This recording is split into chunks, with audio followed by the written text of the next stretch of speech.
Ready when you are. All righty. This hearing of the Subcommittee on Delivering on Government Efficiency will come to order. Welcome, everyone. Without objection, the chair may declare a recess at any time. I recognize myself for the purpose of making an opening statement.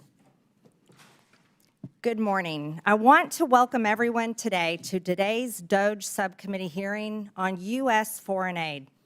This hearing comes at an important time, a time where all of us are witnessing billions of dollars in taxpayer waste, fraud, and abuse being exposed across every agency of our federal government.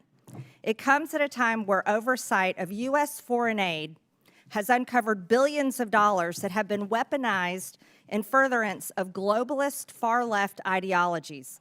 The American people want change. The American people voted for change. The American people have spoken that they no longer wish to be enslaved by the bureaucracy's agenda of undermining U.S. interest abroad.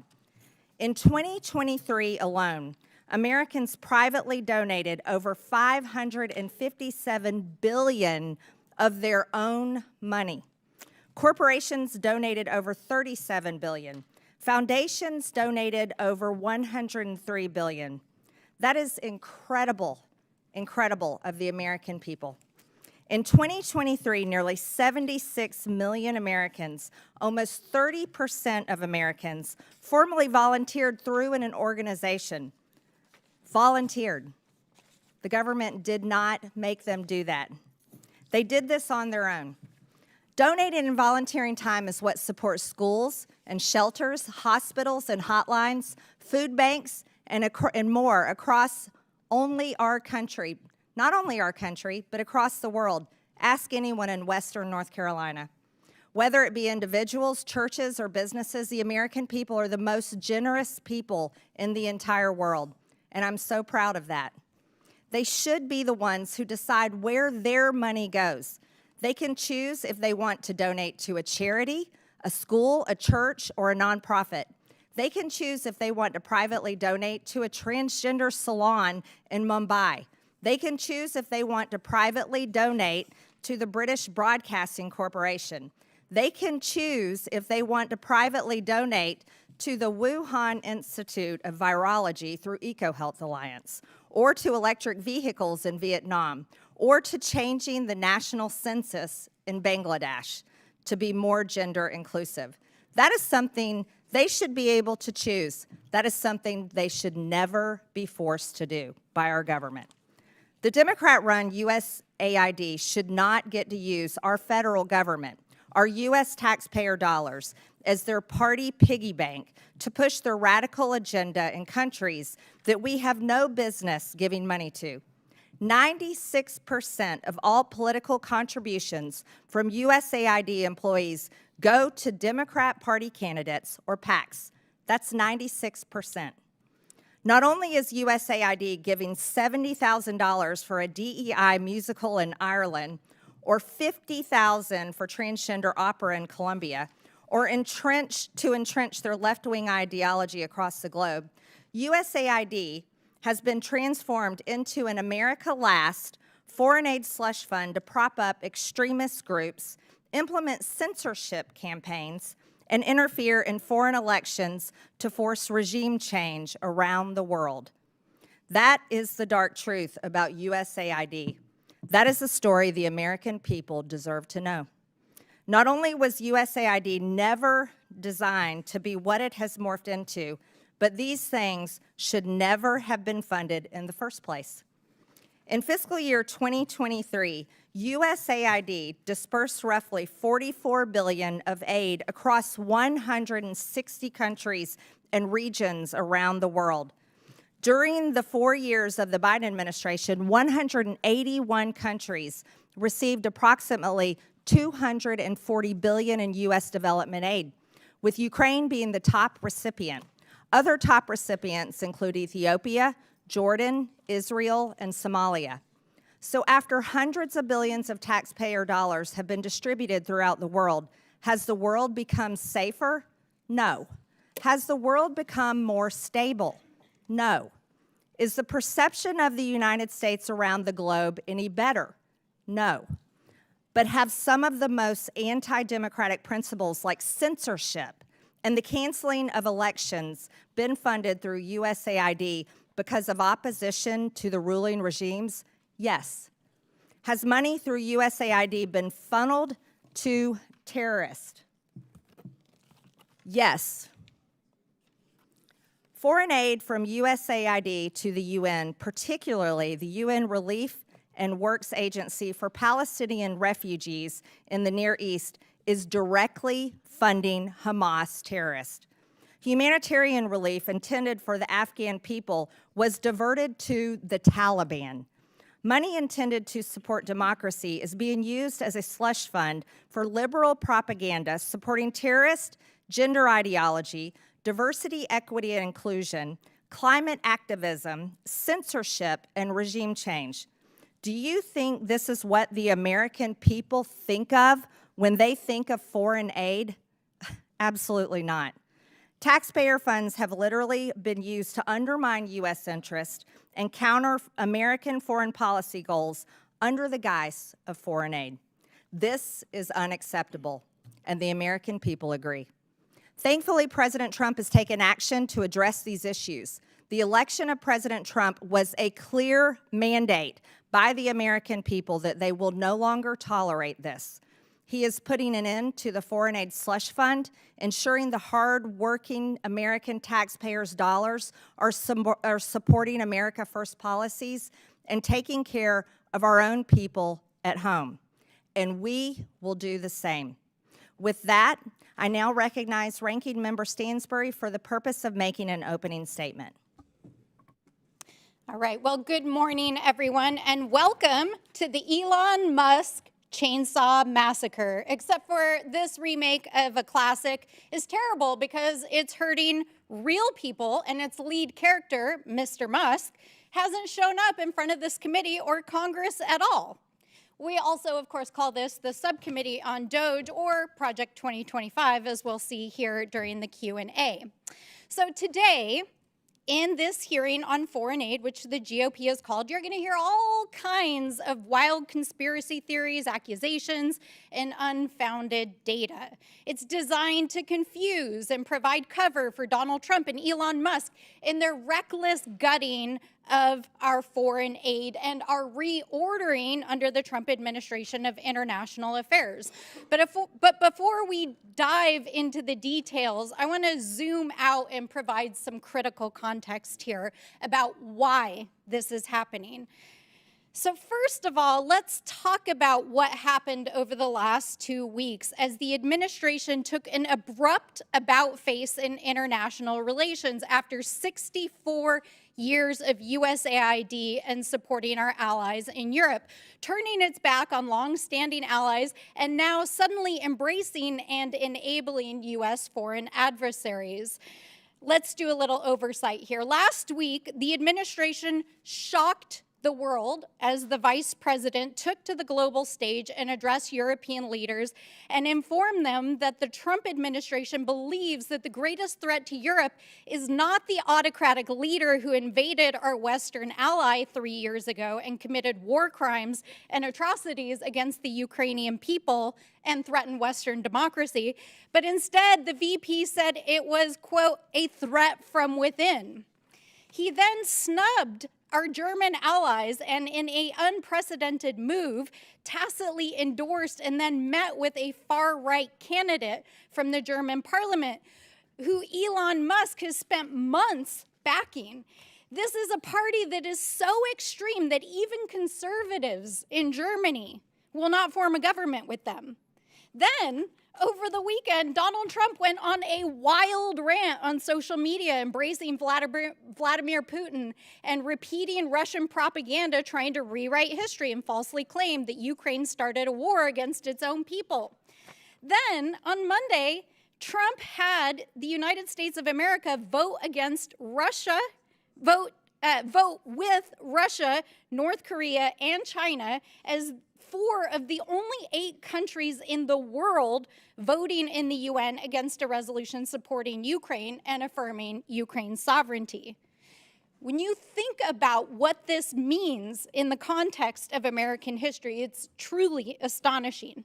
That same day, which was only 2 days ago, the administration announced that they would proceed with firing another 2,000 USAID workers, even as a court ruled that the administration's dismantling of the aid organization is illegal. And interestingly, one of the main opponents of USAID programs is Donald Trump's buddy, Vladimir Putin. Why? Because among the programs that the U.S. was funding before the funding was frozen was aid to Ukraine, including safe houses on the front lines, a free and open press to help keep people informed what was happening in the war, not to mention refugee resettlement in the United States. USAID was also engaged in democracy building in Eastern Europe and the Balkans, especially with the fall of the USSR. Of course, Mr. Putin didn't like that either. And these investments have been totally decimated over the last several weeks. Over the last 5 years, USAID has funded international aid to 212 countries around the world to promote international peace and security, to help maintain stability, and ensure that we are making good on America's promises. These investments are a fraction of the cost of weapons and defense, and the U.S. in the process is able to help promote national security, stop global pandemics, prevent hunger and mass migrations, and make the world and the United States a safer place. So when we hear conservative allies of Donald Trump repeat wild and unfounded claims about international aid, and we see a coordinated attack by conservative media, think tanks like those who are here today, members of Congress, the administration, we have to ask ourselves, what is really going on here, folks? Why the hell are they so hell-bent on dismantling an organization that has been so vital to American interests and Western democracy for so long? Over the last several days, they have fired thousands of federal employees. It really does make you wonder, doesn't it? And by the way, while they've been doing that, China has actually moved in already to places in South Asia that had their funding cut and is beginning to replace American diplomacy and aid in those places. So as we listen to this hearing today and hear from our witnesses, which I look forward to, I hope that we can get to the bottom of what is actually going on here today. And with that, I look forward to hearing the testimony.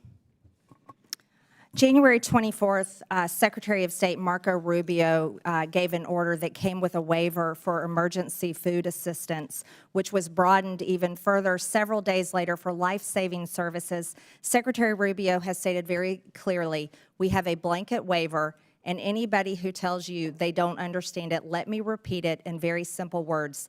If it saves lives, if it's emergency life-saving aid, food, medicine, whatever, they have a waiver. I don't know how much clearer we can be, and if we're not applying it, then maybe we're not a very good organization, and maybe they shouldn't be getting any money at all. Additionally, in-kind food assistance purchased from U.S. farmers is continuing. I'm pleased to introduce our witnesses today. Max Primorak is a senior research fellow at the Heritage Foundation's Margaret Thatcher Center for Freedom.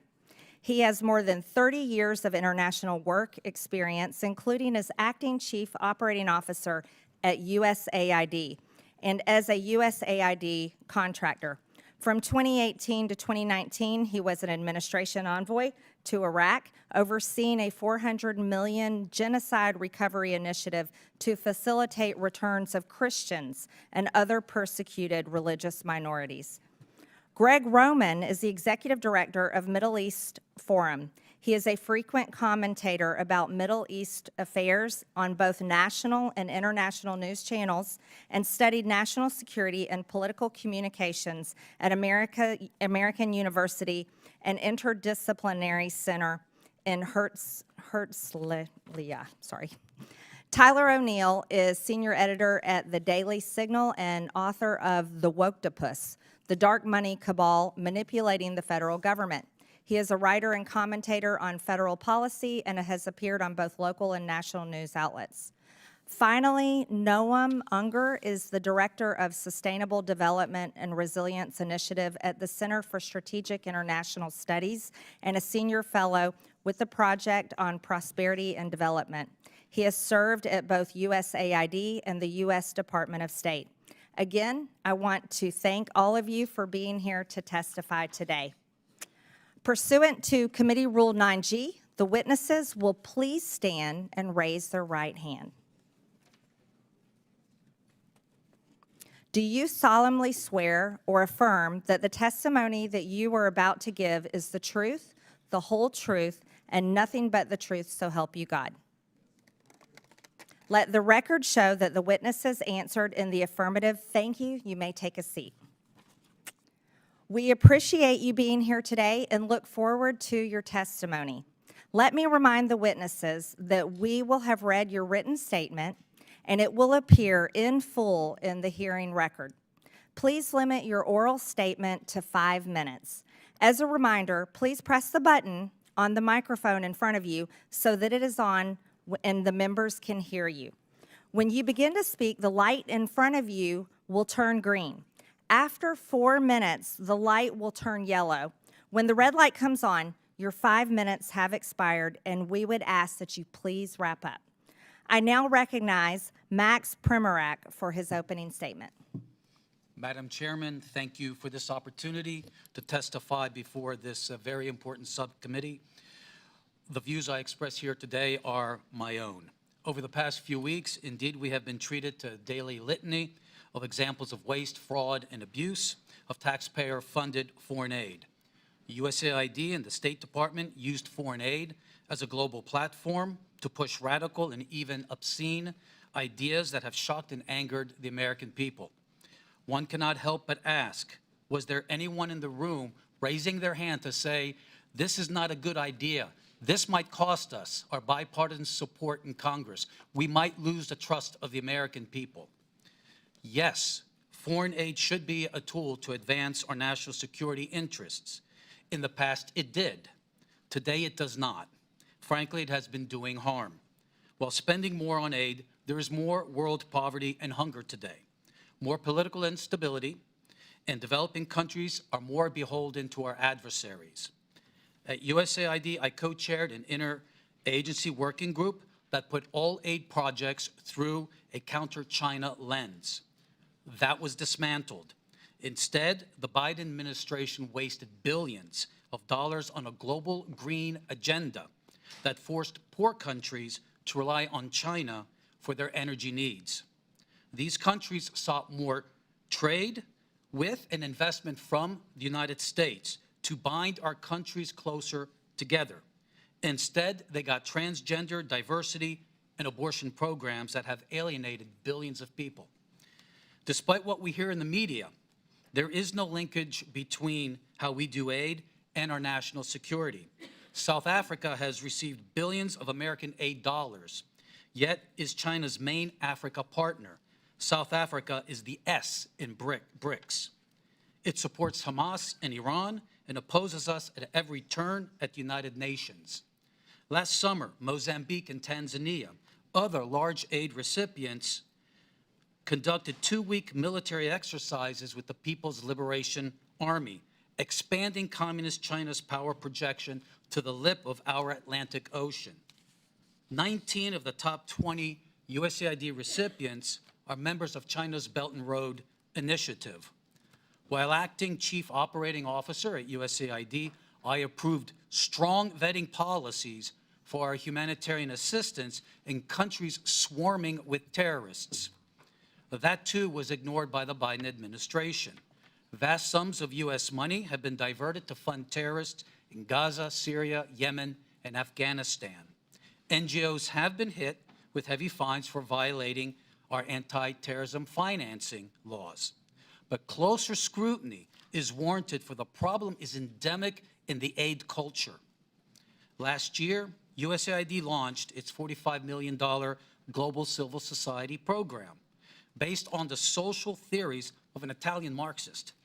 Literally, we have been funding radical NGOs around the world that oppose capitalism, democracy, NATO, and Christianity. None of this is counter-China. This is counter-America.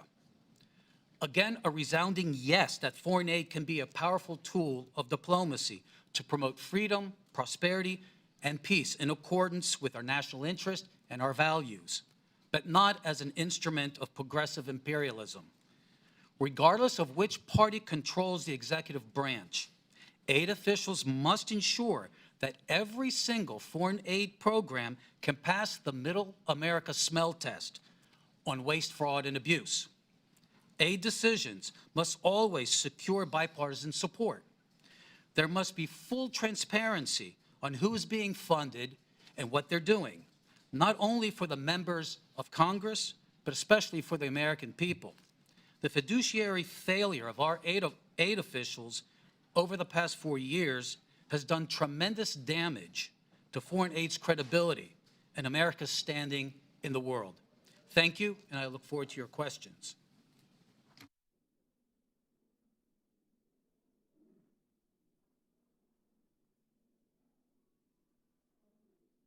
Thank you. I now recognize Greg Roman for his opening statement. Madam Chairman, ranking member, and distinguished members of this committee, thank you for the opportunity to speak today. My name is Greg Roman, Director of the Middle East Forum, and I'm here because there's a fox loose in the henhouse of our foreign aid system, a system intended to uplift lives abroad that instead has funneled millions of taxpayer dollars to radical and terrorist-linked organizations. If we don't fix these fences now, we risk fueling violence against our allies, our troops, and potentially ourselves. Let me be clear. This is a problem that began under the Obama administration and was exacerbated under the Biden administration. It's a problem that has been brewing across both of these 12 years of governance by a bureaucracy so insulated it can't always tell teachers from terrorists. The result is moral confusion among grant officers who unwittingly, and in some cases may intentionally, bankroll extremist causes. At the Middle East Forum for the last 12 years, we've engaged in oversight over all public spending relating to foreign aid, specifically those relating to Middle East and Islamist causes. And we have identified over $122 million, which has ended up supporting radical organizations or even directly bankrolling organizations which are considered to be terrorists by the U.S. government. That's not pocket change. That's a jackpot for the wrong crowd. In terms of our specific findings, World Vision. Over the past 2 decades, this major evangelical NGO has received nearly $2 billion from USAID. But in 2014, World Vision facilitated a $125,000 grant to the Islamic Relief Agency, an entity linked to al-Qaeda. Even after a whistleblower raised red flags, USAID rammed through the funding, pressured by World Vision, Sudanese warlords, and even U.S. officials who lobbied to delist the terror organization. Helping Hand Relief and Development. In 2023, only 2 years ago, it received a $78,000 grant from USAID, despite openly working with the terrorists who orchestrated the 2008 Mumbai massacre in India. Worse, the offer and grant came after the USAID Inspector General launched an investigation into a prior grant to the same group. The Jamal Trust Bank in Lebanon. The USAID dollars helped pad the pockets of this financial institution, later designated by the U.S. Treasury Department as a terror sponsor for sponsoring Hezbollah. This was no mere oversight. It points to a broken system that handed cash to a future terror financing entity. Some graphical evidence. Behind me, you'll see the Bayadar and Unlimited Friends Association, 2 groups in Gaza. Members of the Gazan charity Bayadar cozy up to senior members of the Hamas Politburo, like Abdul Salam Haniyeh, the son of slaughtered Hamas leader Ismail Haniyeh, credited as one of the planners of the October 7th attacks on Israel, which killed Israelis and American citizens. Meanwhile, UFA officials have called for their lands to be cleansed from the so-called, quote, impurity of the Jews. You'll see behind me 4 images which don't just show members of Bayadar and UFA associating with members of Hamas, but also USAID officials, employees of the U.S. government, receiving awards because of their cooperation with these 2 Hamas-linked entities. You even have a Facebook post from a few years ago, which is the USAID office in Jerusalem celebrating their relationship with a Hamas entity. I can't find anything more disgusting. And as the ranking member said, we're looking for evidence. This is not a conspiracy. This is a U.S. government communication. Lastly, masking the money trail.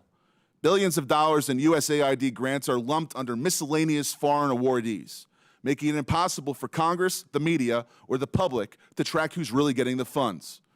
According to public testimony in another hearing in this Congress, a portion of this money has ended up in the hands of al-Qaeda affiliates in Syria. How does this happen? The oversight conducted by USAID is as weak as a house of cards in a windstorm, like handing out cash in a dark alley and hoping it doesn't buy trouble. USAID's vetting system is archaic, relying heavily on self-reported data with no real-time checks or teeth. Primary grantees are entrusted to vet their own subcontractors, even when those grantees themselves might sympathize with radical causes. In places like Gaza or Sudan, groups with blatant extremist affiliations slip through because the so-called gatekeepers have no incentive or even an ideological desire to shut them out. This isn't a glitch. It's a feature of a broken system. And here's the kicker.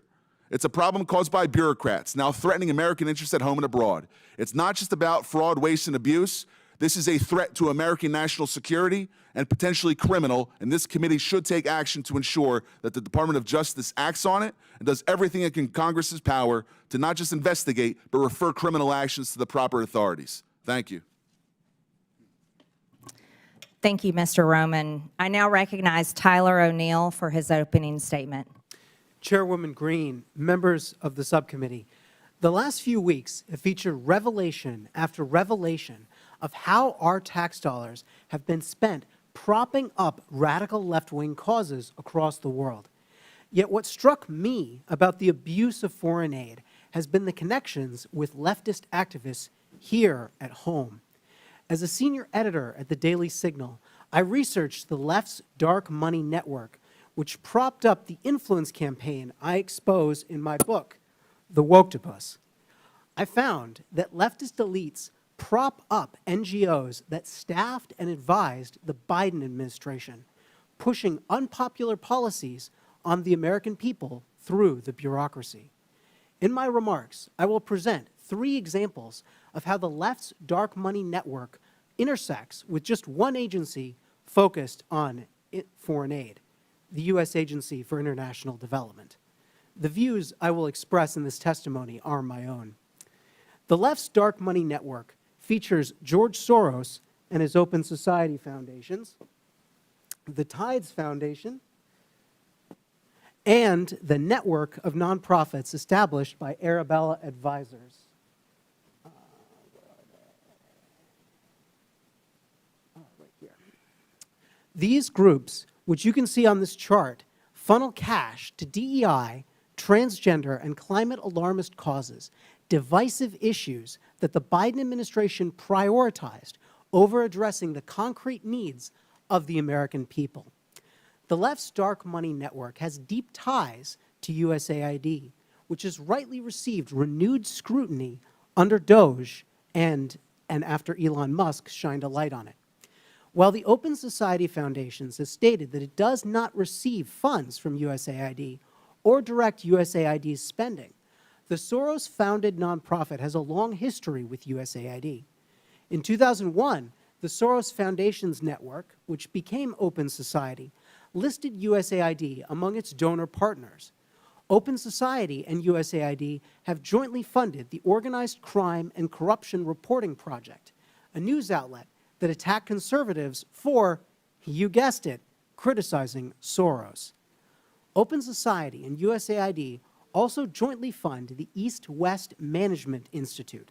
Among other things, the institute launched court changes in Albania that critics allege resulted in the prosecution of Albanian opposition leader Sali Berisha, silencing the opponent of the country's socialist prime minister.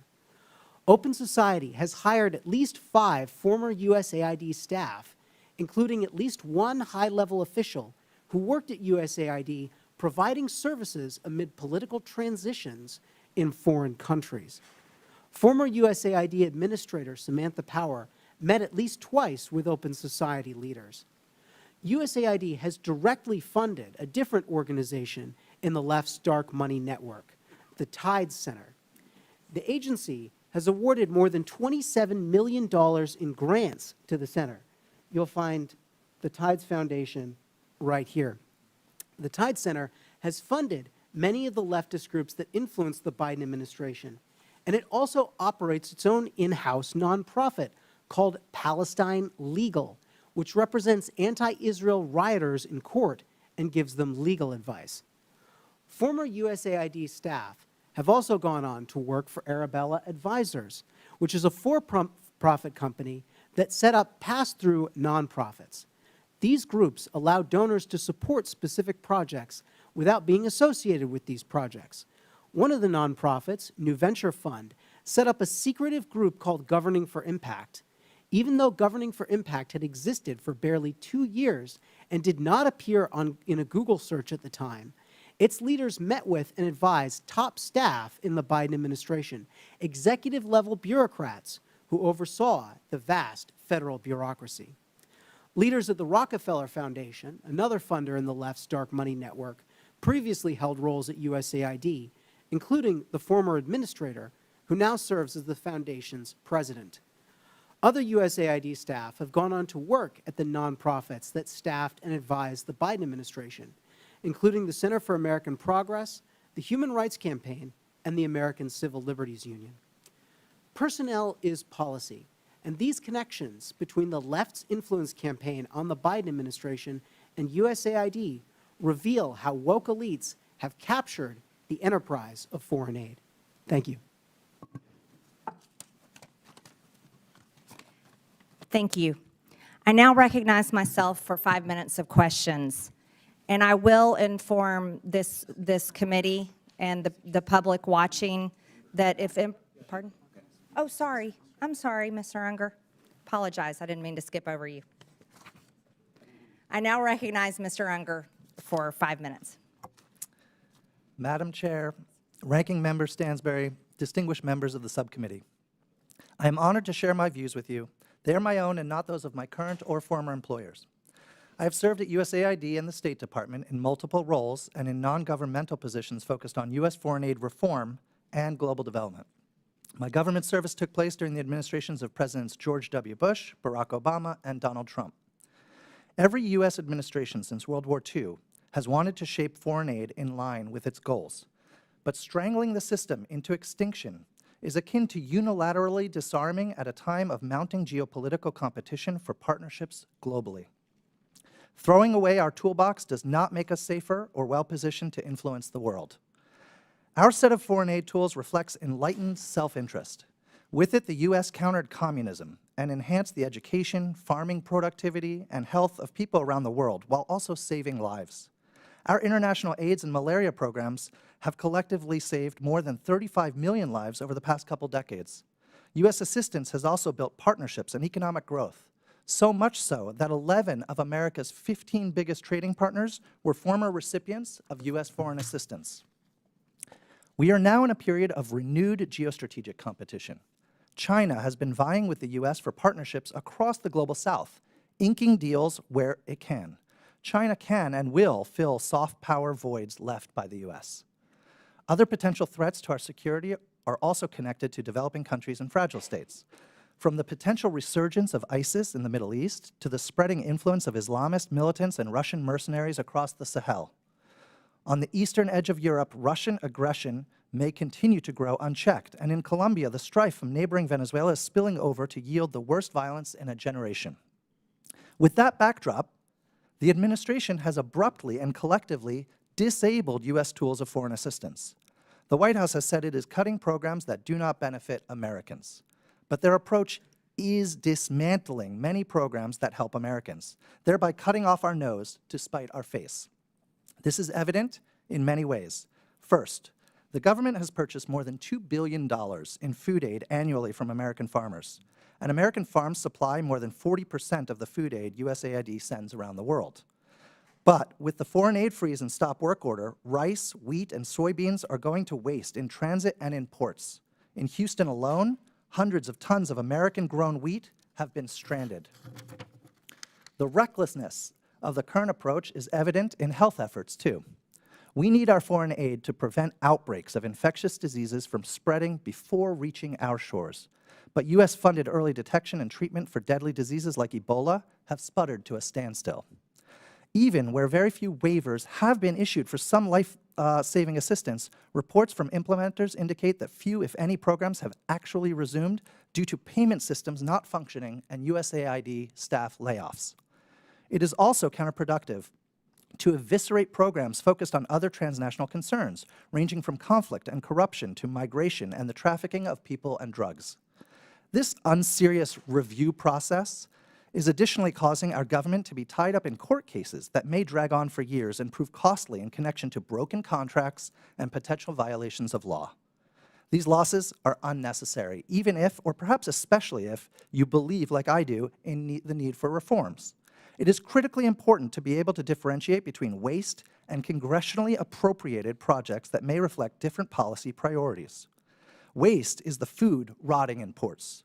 It's the purchased medicines that cannot be distributed. It is the cutting of programs and firing of people that then, in turn, prevents this administration from being able to meet its own foreign policy goals. Going forward, government will need an oversight approach to programming that includes the following. 1, a congressional notification and review process so committees can pause or halt projects. 2, implementing partners should undergo audits and submit detailed plans and quarterly expenditure reports. 3, in highly insecure contexts, there should be a vetting of key program staff against classified counterterror databases before U.S. dollars are spent. And 4, an inspector general should be empowered to conduct investigations and other activities to help identify, prevent, and punish any proven misuse of taxpayer funding. The issue before you today is that these elements are precisely the safeguards that have already been in place at USAID. But the staffing to carry it out has just been gutted. By destroying this system of oversight, the administration has done more damage to effective programming than any specific project failures critics of foreign aid may choose to highlight. We should all care about foreign aid. We should care enough to make it better, not kill it. Congress has a role to play. Thank you. Thank you, witnesses, for your testimony. Again, Mr. Unger, I apologize. We can also confirm the World Program posted that the recent pause concerning in-kind food assistance to WFP has been rescinded. This allows for resumption of food purchases and deliveries Madam Chair? visiting USAID. Madam Chair, are we going member to member, or do you get to make a speech in between each witness? If you're going to offer evidence or you're testimony, you're not you should recognized. be in the clock. You're not recognized. It's Sure I my am. time. Sure I am. I now recognize myself for 5 minutes of questions. And this committee, based on this hearing and witness testimonies, will consider recommending investigations and criminal referrals.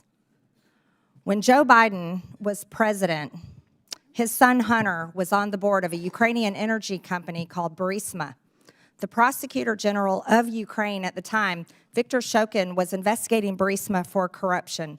Biden threatened, and it's on video, to withhold $1 billion of USAID grant to Ukraine if Shokin wasn't fired. Mr. Primorak, is USAID supposed to be used as leverage by a president to protect his son? No, we call that corruption. Mr. Primorak, in your estimation, roughly what percentage of USAID funding is doled out to bad actors or to efforts that don't have the best interests of Americans in mind? I think what troubles me most is learning, I believe last year, following the hard work of the House Foreign Affairs Committee and Senator Joni Ernst, that USAID has been paying out over 50% to overhead charges. The Office of Inspector General of USAID criticized the agency for not knowing the overhead charges being handed out to all of these actors for $142 billion of disbursements. That is extremely troubling. Yes. Mr. Primorak, Samantha Power, Biden's USAID administrator, openly spoke about her agency's efforts to promote democracy around the world. In your estimation, Mr. Primorak, is that what she was doing? If not, what was USAID doing during the Biden administration? Let me cite the Holy Father, Pope Francis, who accused USAID and other donors of promoting ideological colonization, pushing a radical ideology onto the developing world that is anti-family and anti-life. It has been asserted that USAID spent tens of millions of American taxpayer dollars to promote propaganda in Brazil in the lead up to the Bolsonaro-Lula election in 2022. It has been claimed that this funding was used to pass censorship laws and silence Bolsonaro's online presence, and even bar him from running for office in the future. Mr. Primorak, can you offer any insight into these allegations, or at least comment on whether the U.S. should play a role in toppling democratic processes around the world? I think what we saw was USAID weaponized by the Biden administration and by Samantha Power to attack any party that was conservative. It just didn't happen in Brazil. It also happened, for instance, in very pro-America, Poland and Hungary as well. One of the most extensive examples of regime change operations fueled by USAID is that of their role in the Syrian civil war aimed at toppling Bashar al-Assad. Reports from DD Geopolitics and other sources estimate that USAID funneled over $15 billion into Syria over a decade, covertly funding opposition groups, mercenaries, and anti-government networks under the cover of humanitarian aid. This included support for militant factions and propaganda efforts, often in collaboration with the National Endowment for Democracy. The operation culminated in Assad's overthrow in 2024 by Western-backed groups, with USAID's financial trails documented in congressional budget reports and criticized by Syrian officials as interference masked as assistance. Mr. Roman, do these kinds of activities carried out by an American agency make Americans safer at home, or do they risk embroiling us in more deadly and costly foreign conflicts? When the agency is doing it according to the way in which represents American national security interests, it's correct. But when it's abused for political purposes, ideological umbrage, and sponsoring Islamism, which is inherently anti-American, it is the worst exhaustion of American taxpayer money that can be thought of, especially when it leads to the loss and danger to American lives. In 2014, during the Euromaidan uprising in Ukraine, which led to the ousting of President Viktor Yanukovych, USAID is estimated to have spent billions of dollars on civil society initiatives that were allegedly designed to destabilize the pro-Russian government. USAID specifically funded NGOs and media outlets that amplified the anti-Yanukovych sentiment in an effort to align Ukraine more closely with the West. We also know that 9 out of 10 of Ukraine's major media outlets receive funding from USAID. Mr. Roman, should Americans' tax dollars be funding propaganda? When it's pro-American propaganda, yes. But if it's supporting another regime which is inherently anti-American, no, it should have no involvement with that, which is the pattern we've seen under the Biden and Obama administrations. Thank you. I now recognize the ranking member for 5 minutes. All right. Well, thank you, everyone, and good morning. I appreciate that this committee is going to shed some light on what's going on at USAID, but I do really wish that our friend with his golden chainsaw would drop on by, because you know what, Mr. Musk, we really would like to know what you're up to. And so far, our friends across the aisle have shielded you from appearing in front of Congress. So come on down, bring your chainsaw. We'll be happy to host you. Let's dive into some of our questions with the witnesses here. Mr. Primorak, I appreciate your federal service. Thank you for serving as a Fed. I hope that you do not share some of the same sentiments we've heard here in Congress over the last several days, that our federal workers are somehow enemies of the state, but in fact are selfless, dedicated individuals who serve our federal government and dedicate their life to this work. And I understand that you were the author of the USAID chapter, Project 2025. Is that correct? Yes, that is correct. And I was intrigued to read it last night because there was a number of things that I agreed with, both in your testimony and in the chapter. In fact, some of the things that I agreed about are that U.S. foreign aid is a powerful tool, that it should align with national security interests, that we should not be empowering foreign adversaries. And I, too, am also deeply concerned about autocratic regimes like our adversaries in China, who are aggressively investing in soft power at the expense of the United States. And I also agree strongly with all the witnesses that we need reforms to our foreign aid, that we need more oversight, vetting, auditing, and inspection of what is going on. However, and I recognize that, Mr. Pramack, you didn't really touch on this in your oral testimony here today. I was surprised that in Project 2025 and some of your other statements that one of the primary areas that you really have disagreed with the foreign aid that has happened under other administrations is in the areas specifically of climate change, LGBTQ rights issues, and promoting diversity and DEI. Is that correct? Yes. Yes. And although you did not testify as much today here about these issues, I want to just make sure you do believe in climate change, correct? Climate change, sure. Yes. Climate changes all the time. I'm a big reader of history. Yes. And you can see throughout the millennia there's been Absolutely. And you massive changes in understand that climate. right now our allies in the Pacific who are on the front lines in pushing back against Chinese authoritarianism are requesting climate assistance from the United States because they are facing some of the most extreme impacts of climate change, correct? According to USAID Just a document, yes or no, sir. You there's been a understand drop that of about our 99% Pacific allies, right? of people killed by climate change, 99% drop. Sir, the So it's not question is, radicalism, do it's good you infrastructure. understand that our Pacific allies, who we have defense agreements and compacts with, are asking the United States for climate assistance as for the exchange to provide a place for the United States, for example, to push back against Chinese authoritarianism? You understand that, correct? Yes, under Trump, Yes. we were Okay, helping so those that islands. is why we are involved in providing financial assistance and foreign aid around climate change, in addition to the fact that it is a global threat.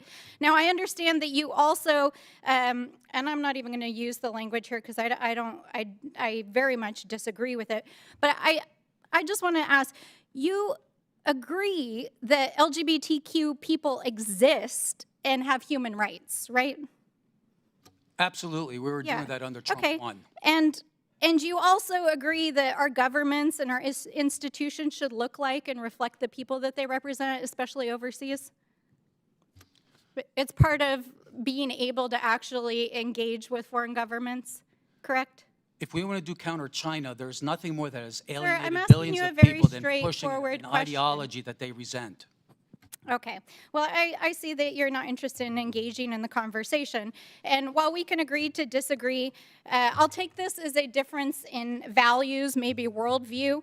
But I just want to point out here that this perfectly aligns with what the Trump administration is doing in trying to gut programs around diversity, equity, inclusion, supporting LGBTQ rights and human rights overseas, and climate change, and helping our allies overseas. And this is not waste, fraud, and abuse. This is a different worldview. You can't just call something waste, fraud, and abuse because you disagree with it. Now, Mr. O'Neill, it's nice to see you here again. Oh, I am out of time, and I will circle back. Thank you. I now recognize the gentleman from Texas, Mr. Cloud, for 5 minutes. Thank you, Chairwoman, and I appreciate you holding this hearing. I appreciate you witnesses for being here. It's been astonishing to watch. We already knew that there was a tremendous amount of waste, fraud, and abuse in our federal government, but to watch over the last few weeks as the extent and egregiousness of it has been revealed. I've said a number of times how aggravating it is that this government is forcing the American people to pay for the demise of their own country. We've seen this a number of times, especially in how foreign aid is treated. And much of this funding, we're realizing now, as Mr. O'Neill has pointed out, we're uncovering is the world's largest money laundering scheme in history. And so I would like to think that if these kind of things were put to a vote, that our friends on the left wouldn't vote to support a pickle maker in the Ukraine, or to have transgender operas in other countries, or to send people to Paris Fashion Week and the like. I would like to think if that was a vote, that would also get a no vote on the other side of the aisle, that this is stuff that is not necessarily, the taxpayer dollars shouldn't be funding. but you got to wonder about the vitriol you see when these things come uncovered to protect these things. Now, definitely the border trafficking institution that was set up, the complete industry, the censorship apparatus, those are examples where we really saw that these taxpayer dollar funds were going to these NGOs that were purely leftist organizations that were turning out voters and getting all this, basically being a campaign front at taxpayer expense. And so you got to wonder how this is happening, because this is not in the legislation. There's no line item in a legislation that has these sort of things in it. So, Mr. Primack, I'd like to ask you, where are these decisions being made? Who's making the decisions about where these dollars go? This is a combination of cooperation between the Congress and the White House. I can tell you that during my tenure at USAID, everything that we did had strong bipartisan support.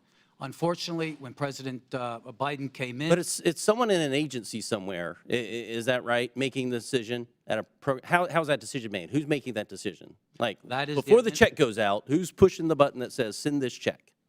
It starts with the administrator, goes down to the bureau level and the office level. But in the end, contract officers have to make sure at the Office of Acquisition Procurement that these are following U.S. laws and the policies of the president. Contract officers. Now, are these people elected? We hear a lot about elected officials making these, certain decisions within There's our no government. one at USAID that is elected. So, yeah, so the people sending the money are not elected officials. Okay, just wanted to clarify that. One of the issues we've had is trying to track this dollars once it goes out to bring accountability to it.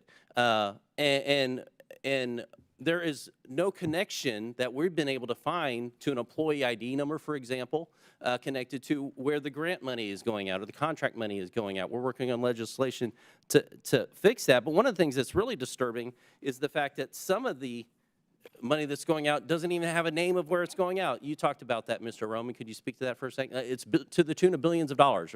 Correct. Miscellaneous foreign awardees. The issue with it is that while the individual grantees have to apply for a vetting process that USAID conducts in terms of a government review, including with counterterrorism databases, there's a self-certification process by their sub-grantees. It's as if though you hire a contractor in your house to redo your living room, and he hires a bunch of robbers to take everything out, and you're left with the spades on the wall rather than having a fully renovated room itself. And so some of these dollars have been going to support terrorist organizations. Right. Taxpayer dollars going to support.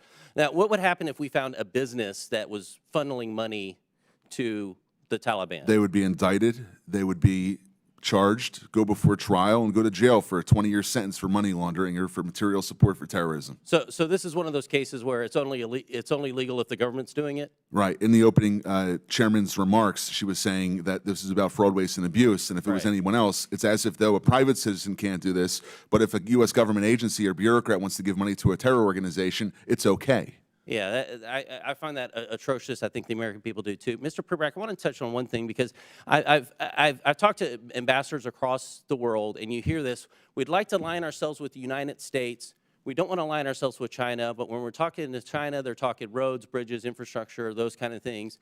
Things we traditionally know as soft power, but right now when they're talking to the United States, what they've gotten from our State Department over the last few years is social reengineering. Many of them have come to say, our nation espouses Judeo-Christian values.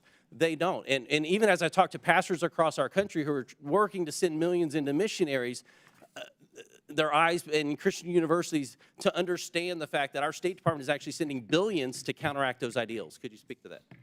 You can quickly answer, and we have to move on. I've spoken to many foreign African officials, for example, when they're meeting with Mr. Blinken, they were ready to talk counter-genocide. Instead, they got to social reengineering.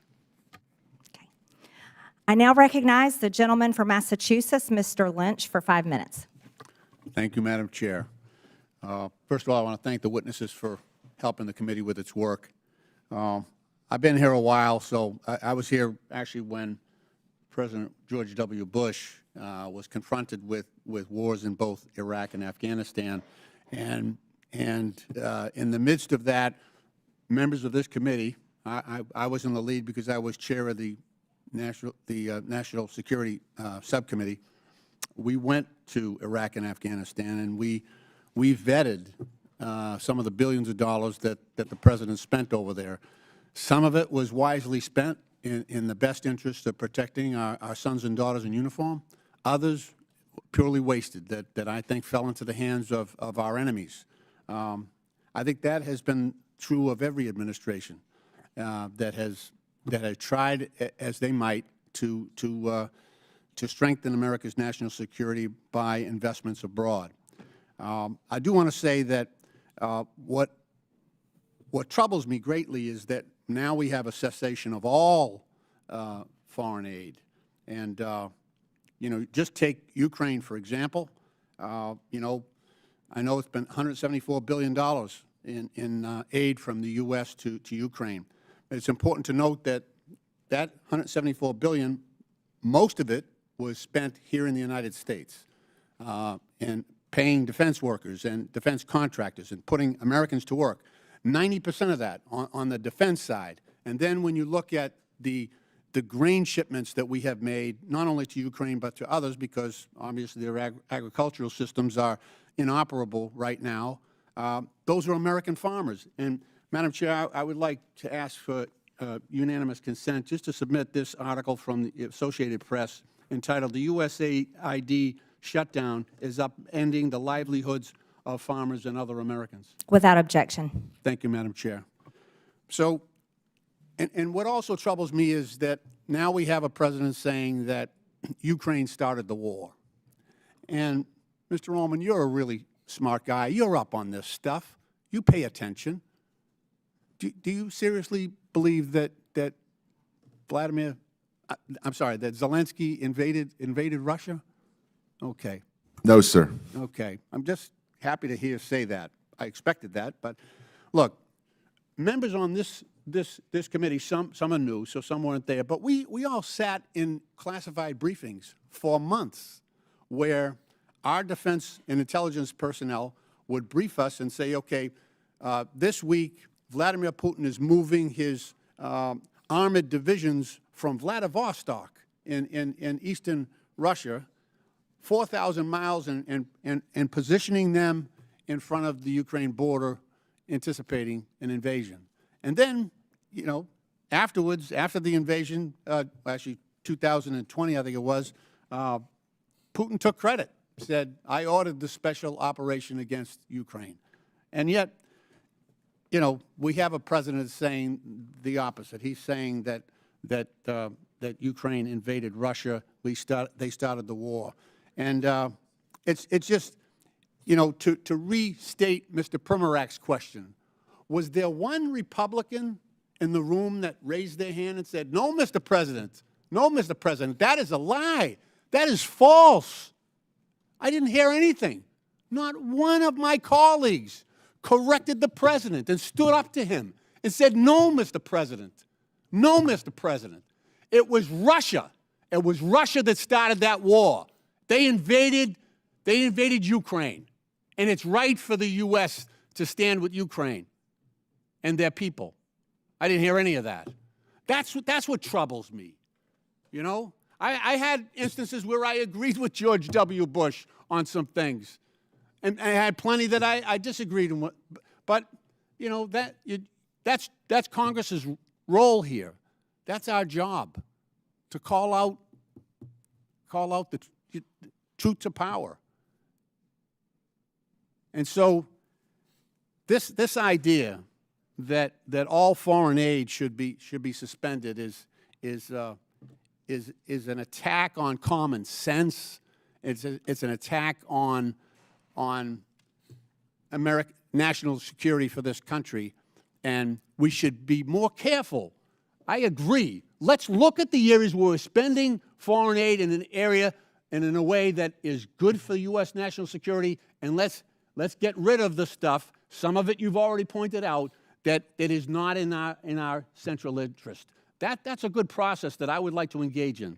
Thank you, Madam Chair. I yield back. I now recognize the gentleman from South Carolina, Mr. Timmons, for 5 minutes. Thank you, Madam Chair. My colleagues across the aisle are quick to judge the actions of this president in the early days of his administration. But I didn't hear any loud voices from across the aisle when President Biden, who was clearly experiencing severe cognitive decline, ran this country. I don't even know who was running the country. I don't know who was making the decisions. I don't know how those decisions were being formed and who was signing the executive orders he was engaging in. So it's just very rich that I'm hearing all of these concerns about President Trump's efforts to negotiate peace in Ukraine and the manner in which he's going about it. And I hate it, but I think I have to set the record straight, because President Trump and his team went to Munich to the security conference just weeks ago, and they were engaged in diplomacy. They were trying to create an opportunity for the United States to have a financial and economic interest in the future of Ukraine. And that was through a minerals deal. The U.S. has a strategic interest in having a long-term supply chain for rare earth minerals. And so President Trump said, we can get on board with this. Let's do this. It might not be the NATO membership that they want, but it's a close second. And so your concern is related to those conversations, because Zelensky originally said, yes, let's do it. That sounds like a good deal. And then within 24 hours, he backtracked. He did a 180. And he actually started disparaging President Trump. And he was disparaging the administration. So, yeah, President Trump said some things and tried to create pressure to then bring Zelensky back to the table. Whoa, guess what? Guess who's on the way to Washington to sign the minerals deal? So I get it that my colleagues across the aisle want to throw stones at everything that President Trump does. My favorite was when President Trump was engaging with Canada and Mexico, and the Democrats didn't even have time to throw stones at his attempt to bring them to the table to secure their side of the border, because it only took them 4 or 5 hours to come to the table. The articles hadn't even gone to print yet. So, look, President Trump is going to negotiate peace in Ukraine. He's going to bring all of our hostages home in Gaza, and he has deserved the leeway. Now to the issue at hand, USAID. 77 million people voted for President Trump because we are out of balance. The Biden administration, whoever was running the show, engaged in ridiculous policies that the American people disagree with, whether it's with DEI or trans policies, whatever it is. We're turning the page, and we're not going to abdicate our leadership in the global community. We're going to hit reset, because we are so out of balance that all we can do is go to zero and then build back. Because we're not going to spend $2 million on sex changes in Guatemala or $32,000 for a transgender comic book in Peru. These are ridiculous policies that the American people have overwhelmingly said they do not want. So, Mr. Roman, to the issue at hand, how do we make sure when we get our foreign aid back running that we don't give money to terrorists? That's a great question. So there's 4 recommendations that I would offer. The first is no more miscellaneous listings, as we had heard from the gentleman before. We have to use public vetting processes that require complete transparency, encourage independent audits, and mandate Can we go strict back screening. to that? Why did we not have transparency before? I have, for the last 18 months, been trying to get information about a grant made to what we believe is a Hamas affiliate, and the Freedom of Information Act Department, or the Freedom of Information Officer at USAID, has stonewalled me for the last year and a half. And this goes back all the way to 2015. It's as if though bureaucrats think they know better. Bureaucrats think they know better. Guess what? We're going to create transparency across all of government. And that is what President Trump is doing through Elon Musk. Elon Musk has been asked by the president to serve, and he is going to bring transparency not just to USAID, to every single nook and cranny of the government, because that is what the American people want. And it's 2025. We have the ability to do that. Mr. Roman, continue. What else can we do to make sure? I'll go quick. I know we're limited. Stronger accountability mechanisms, clawback provisions, stiff penalties for misuse, criminal investigations if you go towards the terrorism financing. The State Department, under Secretary Rubio's review, must have a roadmap for better oversight. And lastly, the legislature must give teeth to its funding bills. We have to be able to have robust penalties, transparency mandates, and real-time oversight tools, rather than waiting 3 years to get reports from contractors when they've already committed the violation past the statute of limitations. I'm out of time. We all know sunlight is the best disinfectant, and that's the path forward. With that, Madam Chair, I yield back. Thank you. A member of the public audience made an obscene gesture. It was caught on camera to a member of Congress. I would like to remind everyone in the hearing room to follow the rules of decorum. Capitol Police will now remove the offender, and I expect members of the audience to maintain decorum. We'll take a pause for a brief moment.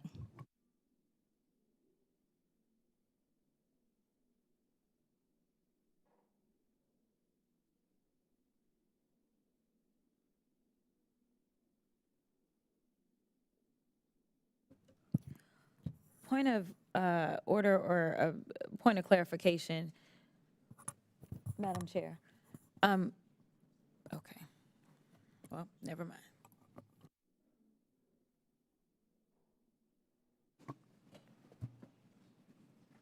Do you have a parliamentary inquiry? Nope. Okay. I'm okay now. Okay.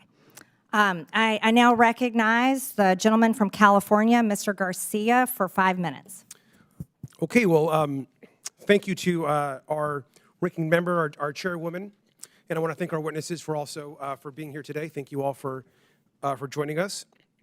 So this is obviously our second hearing on DOGE, and certainly as Elon Musk and Donald Trump work together to destroy our federal agencies. Now, a lot has happened in just the last few weeks since DOGE has been off rating the federal agencies that we care so much about. We know that FAA staff have been fired, making our airspace less safe. Veterans Affairs staff have been fired, risking services for our vets. Food safety and health staff have been fired as we face a bird flu pandemic. And all of our agencies have been thrown into chaos by Elon Musk's emails demanding, of course, that federal workers respond to what they're doing in the last week, which he's now had to, of course, retract. Now, we're here today to discuss Elon's attack on foreign aid, which has been severe. And I want to also bring, again, this is a pic of co-president Elon Musk, who, of course, is leading DOGE. And I brought this pic, of course, to our last hearing. And I know some folks were upset by it. But just to be clear, we know that Elon Musk is dangerous, he's incompetent, he's chaotic, and he's killing programs that we rely on. We know that he's helping to push through massive cuts to Medicaid that could rip health care away from millions. He's pushing tax cuts that will benefit him and his billionaire friends. And he is causing real harm to federal workers. Now, some of Mr. Musk's most damaging actions have actually been towards USAID, which we're discussing today. Over 14,000 adults and 1,500 infants have now been estimated to have possibly died because of the Trump administration's attack on AIDS treatment programs that are actually ongoing, as we know. They're hurting real people and damaging our national security. Now, if you look at this chart, and you look at all spending in the government, and you want to look at foreign aid, of course, of which USAID is a part of, it's less than 1% of our total budget. USAID spends around $40 billion per year. Around $40 billion per year of this entire federal budget. Meanwhile, other parts of the budget, including, for example, the Defense Department, spend almost 16% of all federal spending in fiscal year 2025. In fact, about half of other discretionary spending in this chart. Now, the Department of Defense is the only agency to never pass an audit. USAID actually passes audits all the time. And yet we're attacking the one agency that actually is able to pass an audit while we leave untouched the agency, of course, that can't even pass an audit. Last year, the Department of Defense failed to account for 63% of its assets. Trillions of dollars worth of equipment haven't been properly documented. And it's not just their failure to pass an audit. I want to just quickly ask about some key programs that are over budget and behind schedule. This, of course, we know here is the F-35 fighter jet. Will cost us $2 trillion over the course of its life cycle. These planes are often delivered late. They often cannot fly. And right now, we know that the F-35 is $183 billion over budget. Mr. Unger, which is more, the $183 billion cost overrun of the F-35 or the entire USAID budget? The former that you mentioned, sir. And this is the Littoral Combat Ship. The Navy, by the way, thinks this is basically useless in actual combat. could have a lifetime cost of over $100 billion, according to ProPublica. Mr. Unger, that's also way more than the entire USAID budget. Is that right? Yes, way more. Thank you. And I also want to just ask you about the Central Intercontinental Ballistic Missile Program, which has seen its costs soar over 81% during its program cycle. It costs $141 billion with cost overruns and soaring program cost. Mr. Unger, you know what I'm going to ask you, but is $141 billion more than the entire USAID budget? Absolutely. Mr. Unger, Elon Musk and his companies have received about almost $40 billion in government contracts, loans, subsidies, and tax credits. That amount, that roughly $40 billion, is basically enough to run USAID for an entire year. Is that correct, Mr. Unger? That is correct for USAID's budget and the programs that it manages. The majority isn't talking about Elon Musk programs or asking them here to testify. They're attacking USAID and are supporting a billionaire who gets richer every single day. We got to push back every single time, and with that, I yield back. I now recognize the gentleman from Tennessee, Mr. Burchett, for 5 minutes. Thank you, Chair Lady. Mr. Roman, are you aware that we are sending $40 million a week to the Taliban? Yes, sir. Can you name other instances of foreign aid going to terrorist organizations? We have assisted al-Shabaab in Somalia. There's been instances of the Khamsi network in Sudan, Hamas, Islamic Jihad, Hezbollah, Kata'iba Hezbollah, Hayat Tahrir al-Shams in Syria. Dozens of terror organizations have received indirect assistance from U.S. foreign aid. Could you elaborate a little bit on the mechanisms in place that are to stop foreign aid from going to terrorist groups, and why are they not working if we have any in place? Sure. And I would note that these are, you notice these are terrorist weaponry. You see some AKs, SKSs, some snipers, some clips, some clip carriers probably made in China, and I believe these are small landmines here beside right there. Let's use Gaza as our case study. $2.1 billion in American taxpayers' money to Gaza since October 7th when Hamas invaded southern Israel. USAID money was going in terms of an emergency use authorization to try to go to parties that USAID formerly had a relationship with in the Gaza Strip. They had to have been vetted by OFAC. They should have been vetted against the special designated terror list from the State Department and from other Treasury organizations. Waivers were granted because they said that there was an emergency use to have that money come in to Gaza, thereby jettisoning the usual typical screening procedures. As a result, 90% of aid that was going from the United States by way of its agents in Gaza ended up in Hamas-controlled areas. And this is ridiculous. Essentially, what the U.S. assistance to Gaza did was underwrite the ability for Hamas to survive until the ceasefire was just passed a few weeks ago. There was no strategic thought for it, and there was no screening. Seems like the emergency might have been armed terrorists to kill civilians. Would that be accurate? That's accurate, and even more than that, Samantha Powers, the administrator for USAID, was intent on having Israel not be able to defend itself. To not be able to defend it. Correct.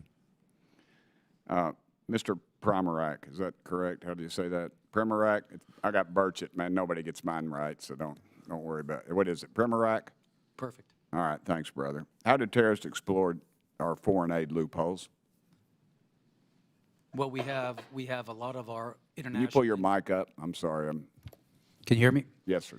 You have international NGOs and UN agencies actively lobby here in Washington, D.C. against vetting policies that would prevent it. I was the senior vetting officer at USAID, and what we did. Did you say United Nations is doing this? The UN? Sure, everybody who's getting money lobbies here.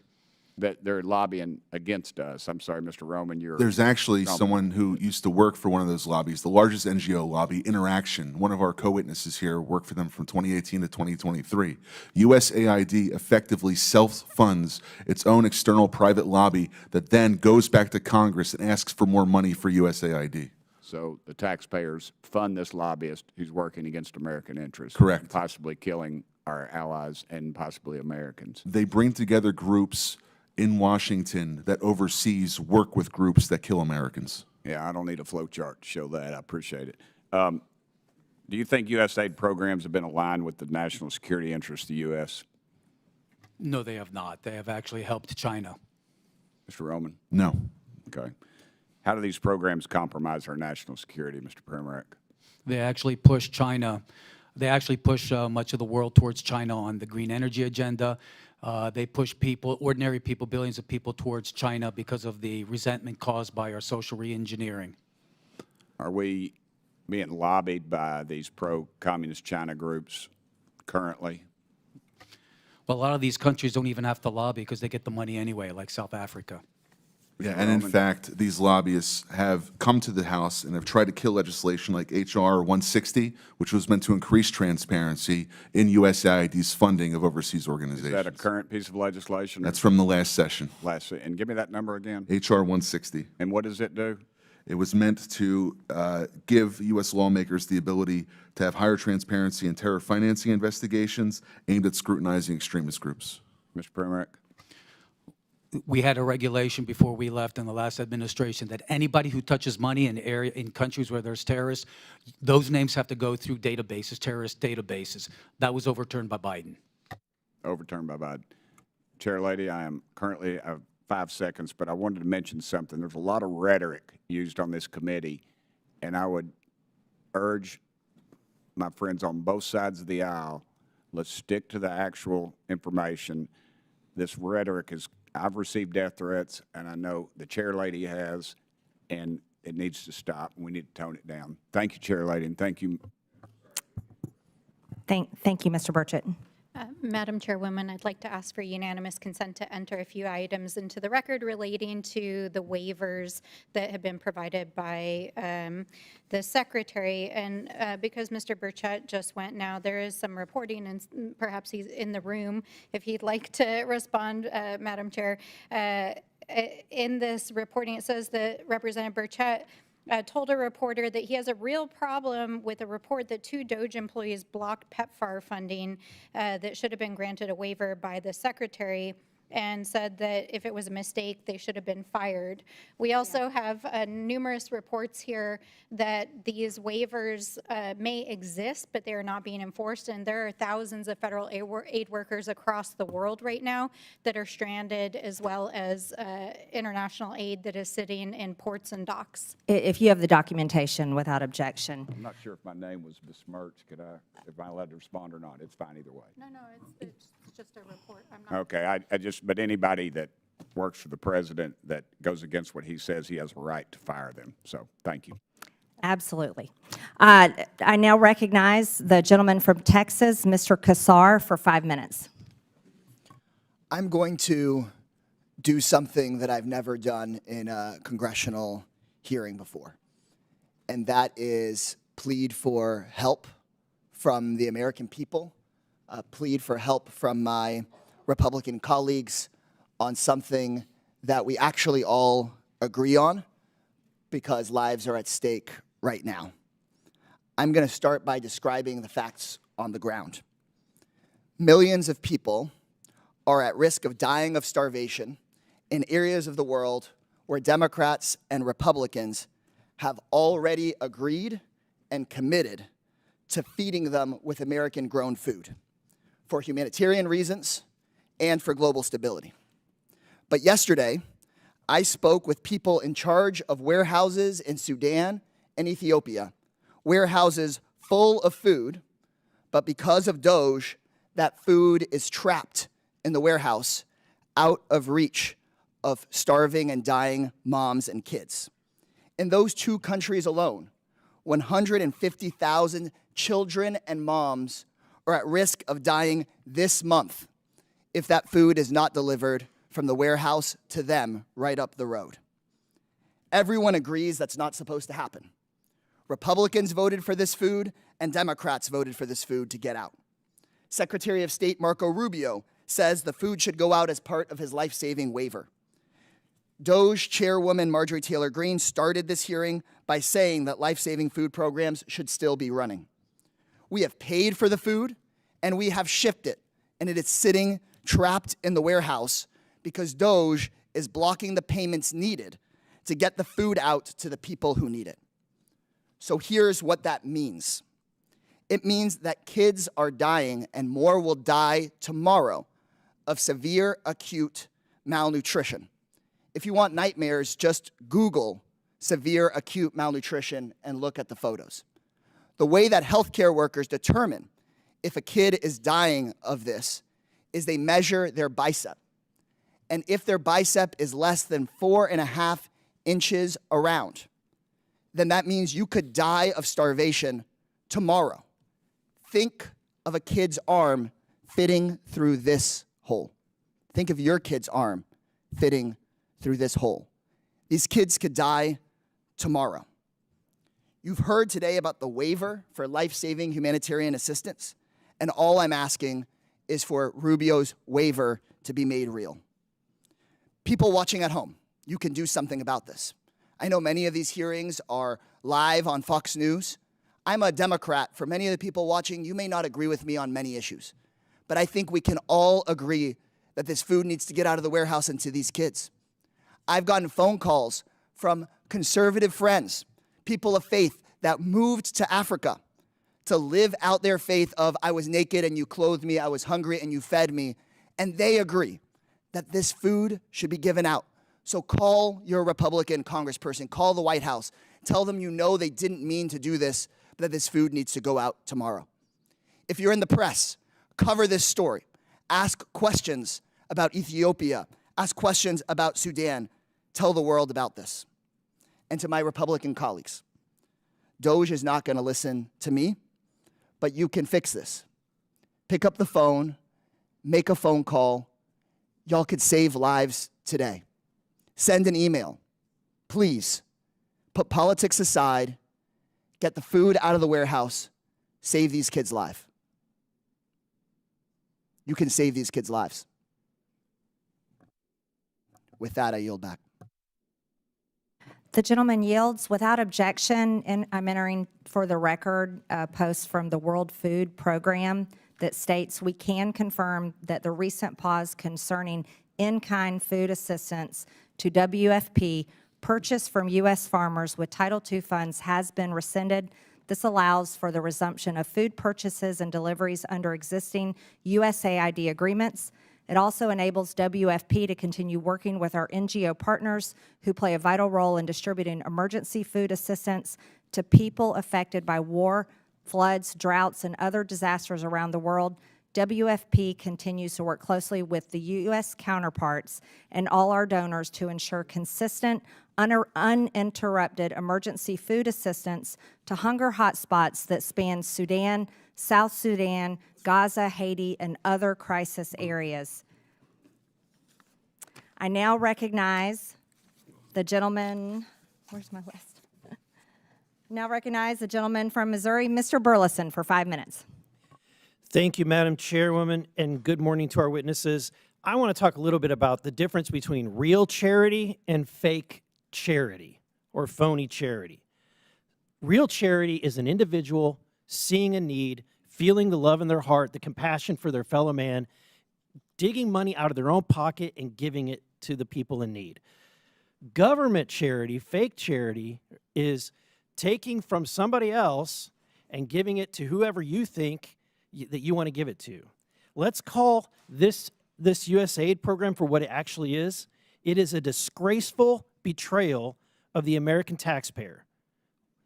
It's all under the guise of being charity, but for years, the Democrats have turned USAID into their personal slush fund, funneling billions of our hard-earned tax dollars into a cesspool of left-wing propaganda, all masquerading under the guise of charitable aid.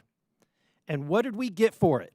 Not stronger allies, not safer borders, and hardly a dime's worth for the American interest. No, we got absurdity for it.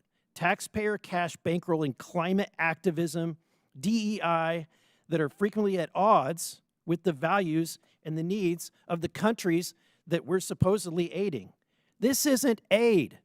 It's a shakedown of our taxpayers, courtesy of the left-wing bureaucracy working with dark money networks that Mr. O'Neill described so eloquently earlier.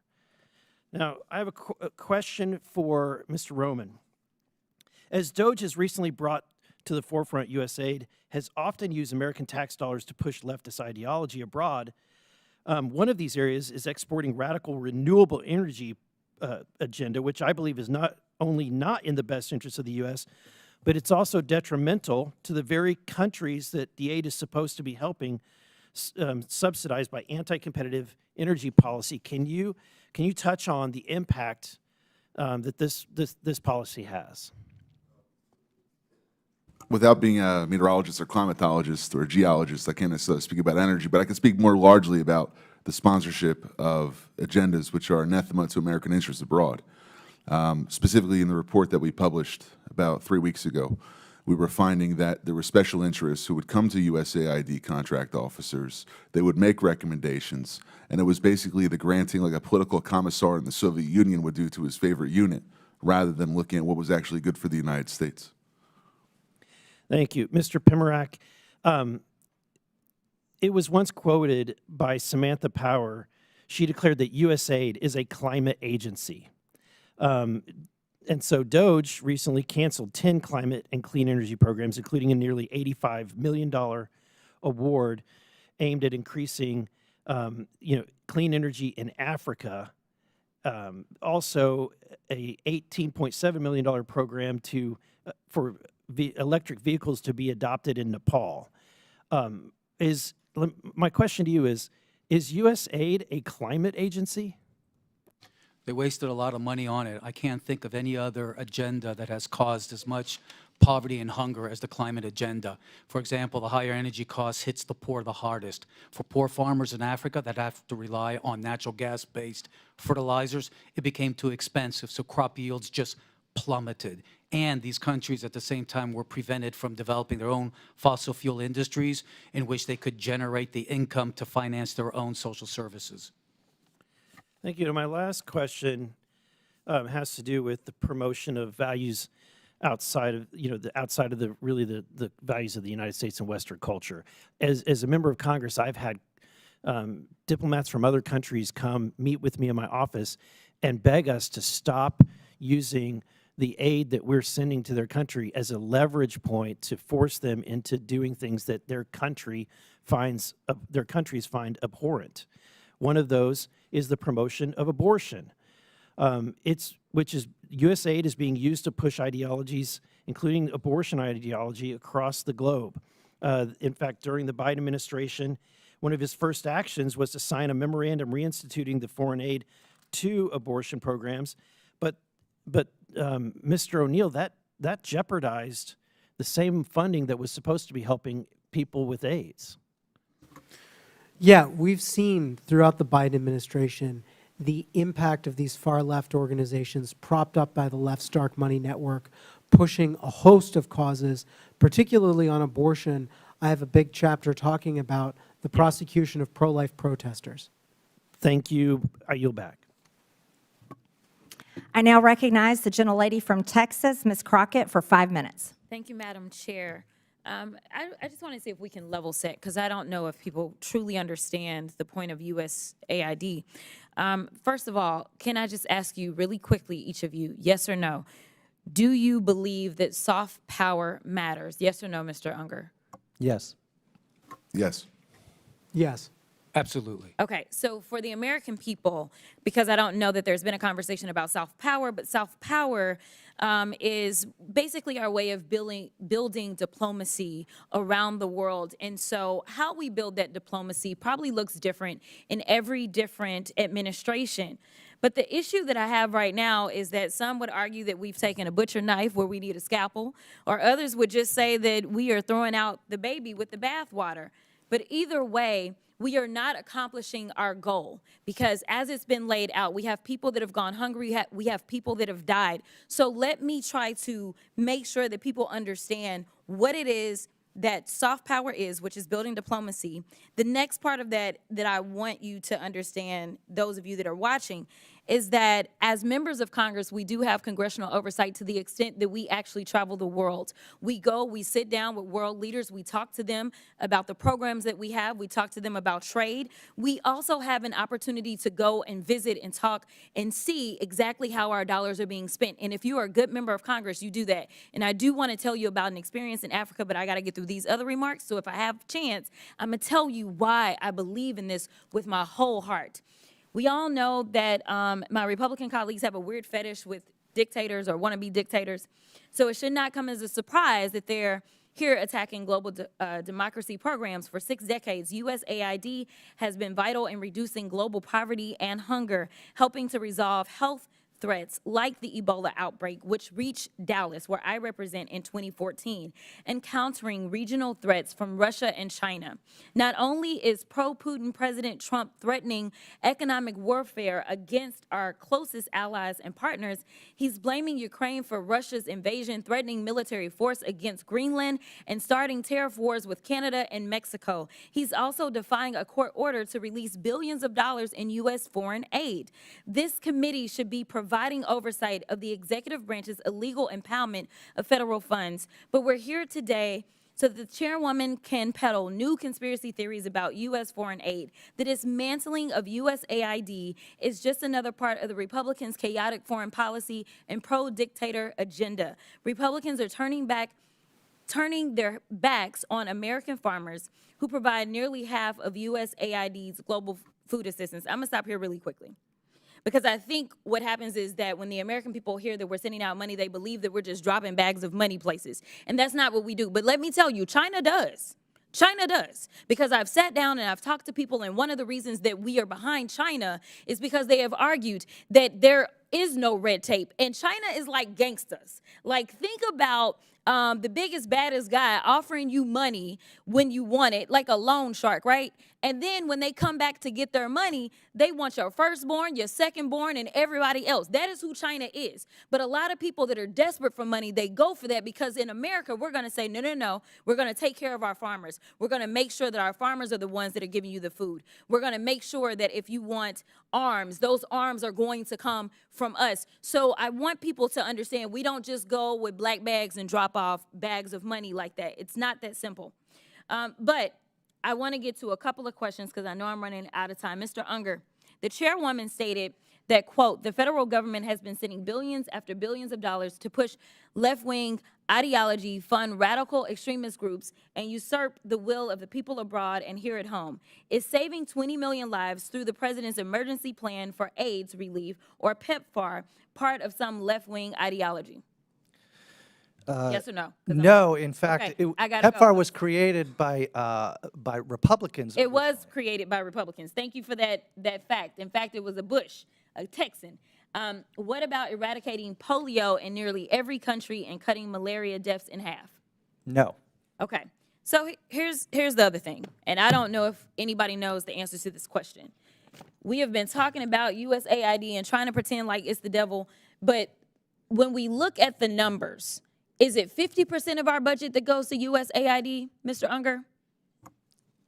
Yes or no? The money that goes to AID is less than 1 cent if all of the federal budget is $1. Thank you. It is less than 1% of our budget. So we are focusing on less than 1% instead of the other 99%. I need the American people to wake up and recognize and start asking questions about these other areas, such as The gentlelady's time has expired. I now recognize the gentleman from Georgia, Mr. Jack, for 5 minutes. Chairwoman,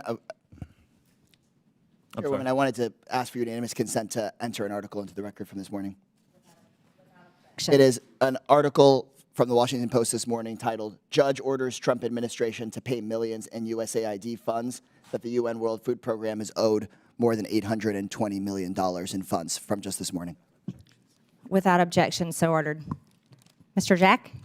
Well, thank you, Madam Chairwoman, and I want to commend you for holding hearings, trying to ensure that the taxpayer dollars is held accountable. Our last hearing, I just want to note for the record, we discussed the $2.7 trillion over the last 20 years that has been distributed through improper payments and wasted, taxpayer dollars wasted over the last 20 years, $2.7 trillion. And one of the things I want to talk about today are some of the general waste, fraud, and abuse we've seen within the USAID program. So if I could start with Mr. Primarak, What was USAID's original mission and mandate, and how has the agency strayed from those initial priorities from your perspective? It was started in the 1960s to combat Soviet imperialism, communist imperialism, and it did a good job. It responded to a lot of natural disasters, did a good job, helped to integrate former Warsaw Pact countries as allies of the United States, did a good job, but during the Clinton administration, but especially afterwards in the Obama administration, and it went full scale under the Biden administration, started pushing a social reengineering agenda. And if I can speak to that for a moment, what would you say are the main deficiencies in USAID's vetting and oversight process that has led to this waste, fraud, and abuse? It's an aid industrial complex that refuses to have accountability and oversight. And Mr. Roman, if I could ask you just to expand upon that. Sure. I'll give you an example of the Together project in civic space. Islamist organizations which work with designated terror organizations in different Middle Eastern countries and territories came under attack by our organization, the Middle East Forum, back in 2017. They put together a lobby which acted as an umbrella to go to Congress to say, ignore that organization that's exposing public data about money going to radical organizations. They're so-called, quote-unquote, Islamophobic. So by using politically charged language, they try to cover up their associations with terror organizations. Then they went back to USAID, said, look, Congress is going to fund us now because we lobbied for successful bills, and they got more money. And what steps would you say, Mr. Roman, are needed to be taken to ensure grant recipients follow the rules and cooperate with the policies in place? I think there's a gap in vetting and enforcement, allowing funds to move both directly and indirectly to extremist-linked groups.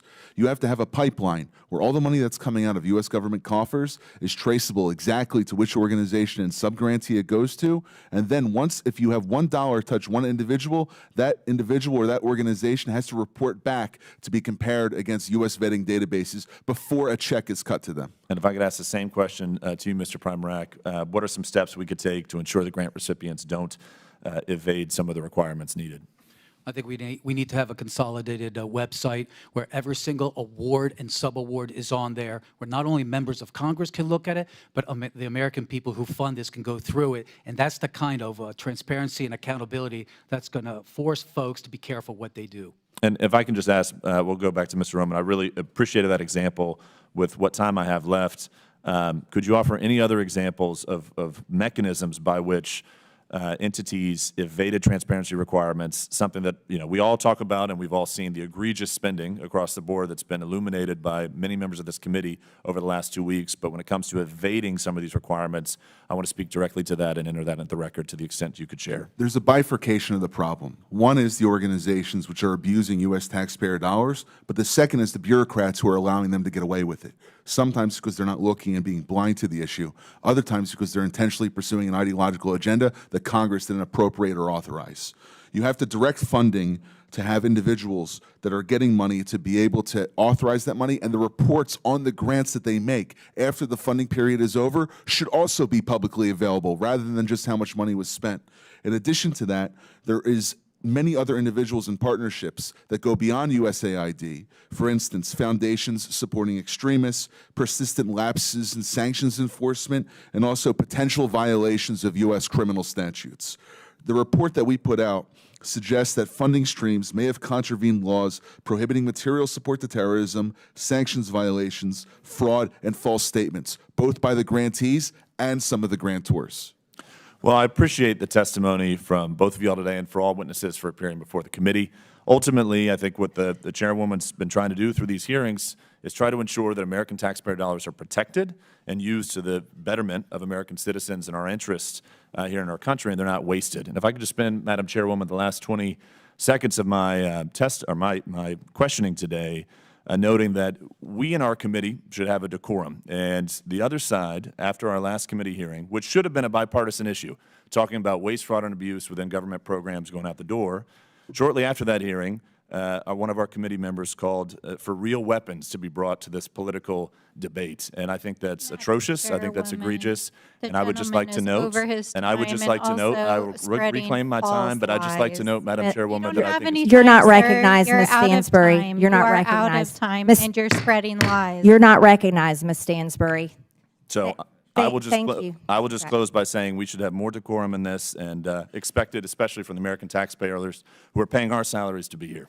Thank you. Thank you. And I do want to agree with that. There was a member of this committee that went on CNN and said it's time for actual weapons to be used. That is documented. It's on video, and we will not tolerate that type of language and calls for violence on this committee. I now recognize the gentleman from Texas, Mr. Gill, for 5 minutes. Thank you, Madam Chairwoman, and thank you so much for holding this hearing today.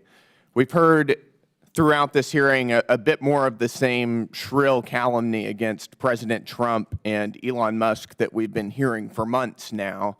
But I am happy that a few of our colleagues did concede that we need more oversight and auditing of our foreign aid.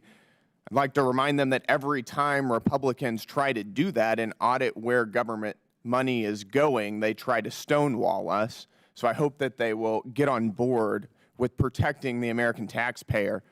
I think as it relates to foreign aid, to the extent that we do engage in foreign aid, it of course should advance American strategic geopolitical interests, our commercial interests, and of course should help ameliorate major humanitarian crises.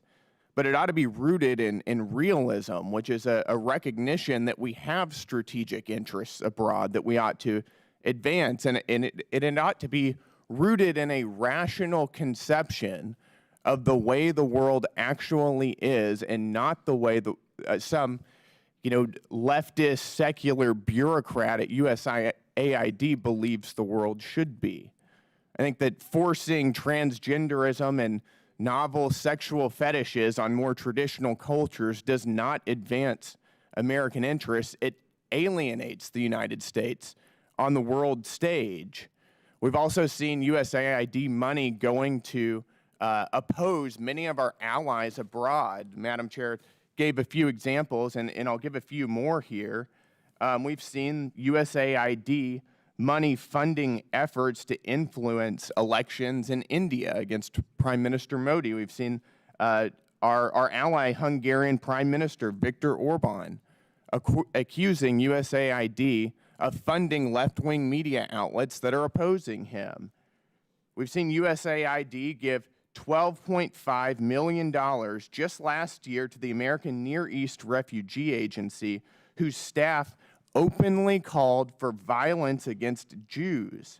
The refugee agency also funded projects of the Unlimited Friends Association, which is a proxy organization for Hamas. This is not advancing our strategic interests abroad, and these are not promoting American values. Mr. Unger, I've got a couple questions for you. You've mentioned USAID as representing American ideas in action. Is that right? Yes. Do you believe that spending over $3 million for being LGBTQ in the Caribbean is a reflection of American ideas in action? I believe that the programs that are focused on global health just and yes or food no is security, fine. Yes or no will the suffice. programs that in global health and food security and economic growth are absolutely I'm not. in the interest I'm of talking about being LGBTQ in the Caribbean. Is that a reflection of American values? Yes or no? I believe the programs that you're referring to are a reflection of I'll human take rights. that as a yes.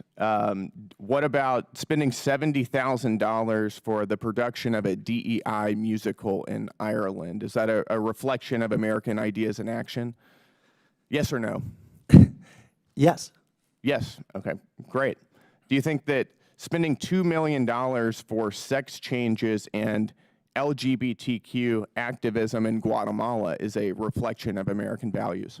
The information that you are using is Yes so or no? faulty that it doesn't It's even a yes or no describe question. the It's USAID projects. No, that is a direct description of what we're spending our tax dollars. Do you think that sex that- changes and LGBTQ activism in that what you're- Guatemala is that coming is an from accurate Doge? reflection of American values abroad? Is It's that a yes data or no coming question. from Doge? Is that a yes or a no? What I want to understand This is the a data yes or coming no from Doge? question. Because they counted the same I'll take that USAID as- program you're, 3 You're not going to times. filibuster. Reclaiming my time here. We'll go to another one. How about $1.5 million to promote job opportunities for LGBTQ individuals in Serbia? Is that a reflection of American values? Providing job opportunities for allies around the world is absolutely in the interest of the American people. Well, I would like to maybe challenge you if you really believe in promoting DEI. I've got about 20 seconds left. Then in giving jobs to somebody based on their minority status or the color of their skin or their sexual proclivities, you might want to consider stepping down from your job and giving it to somebody who has more minority points than you do. Well, if that were what With that, I DEI is yield. about, My time maybe is I would, over. but it's I'm not what yielding. it's about. I now recognize the gentleman from Texas, Mr. Fallon, for 5 minutes. Thank you, Madam Chair, and my colleague from Texas did a very good job. Listen, the sky is falling. We hear it now, and not just in the DOGE subcommittee, but we hear it in oversight from our friends across the aisle. The sky's falling. The world's going to end. People are going to die. And then when they say Elon Musk's name, it's never Elon Musk. It's Elon Musk. Reckless gutting of the federal workforce and this hyperbolic fear-mongering is brought to you by the American left. And why, I ask, and so many others, the DOGE committee Dems are using this, quite frankly, sloppy, lazy, wildly inaccurate, and really boring rhetoric. Because this administration and this president is finally acting boldly, because so many administrations in the past haven't. They're acting boldly and courageously to ensure, wait for it, that the American taxpayers' dollars fund federal workers that work. I know that may be a radical concept to some. Now, let's set the record straight as well. Secretary Rubio has made it sure. He'd issued a blanket waiver for any life-saving aid. I think it's $72 billion that we're spending.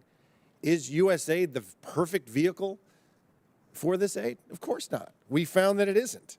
And we also recognize that China has that Belt and Road Initiative, and they're licking their chops. And if we took that $72 billion out, they're going to fill that vacuum. So that's just hyperbolic nonsense that we do not recognize that there's a role to play for the United States in the federal aid space.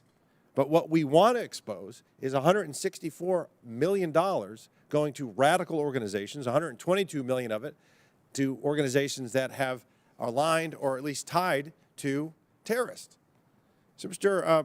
Primorak, putting aside the massive issues of handing money over to terrorists and such, can you speak to other ways that our foreign aid has actually hurt United States efforts and interests to counter the malign influences, let's say, of the Chinese Communist Party? Our aid has created an international aid dependency. It's become international welfare. We need to put terms on these programs. The whole point of this is to help strengthen countries economically, politically, and become strong allies. We don't do that when we celebrate 30, 40, 50 years in a place. That means we are failing. The point of our jobs is to work ourselves out of a job.